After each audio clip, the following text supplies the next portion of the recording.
Syndicate ব্যবসায়ীরা আমাদের উপরে আক্রমণ করে এবং পুলিশ সদস্যরা যদি তাদেরকে সহযোগিতা করে আমাদের গরিব দুঃখী অসহায়দের চালানোর মতো প্রতিষ্ঠান এই প্রতিষ্ঠান বন্ধ করে দেয় এবং সামনে পুলিশ পাহারা দেয় এবং গ্রাহকদেরকে বলতে থাকে যে এই প্রতিষ্ঠানের চেয়ে ভালো পণ্য অন্য মার্কেটে পাওয়া যায়, ওইখানে যান, কাস্টমারদেরকে ধাক্কা দিয়ে বের করে দিবে, এইরকম পজিশন যদি হয় তাহলে আমরা ব্যবসা বন্ধ করে দিব।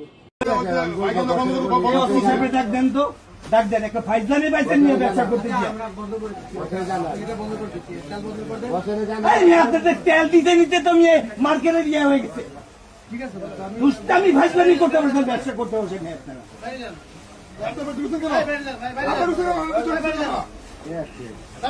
আপনার ফোন দিয়ে দিন বন্ধ করে তালা এটা খুলবেন না, খুলবো না। এটা ব্যবসা করতে বসছেন না দুষ্টামি করতে বসছেন।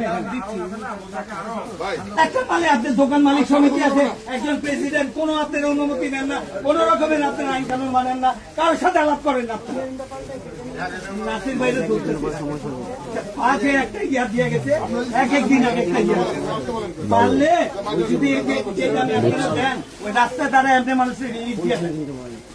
এটা ব্যবসা না করে এইভাবে রিলিফ দিয়ে দেন। তেল দিবেন, একটা জায়গায় 10টা দেন।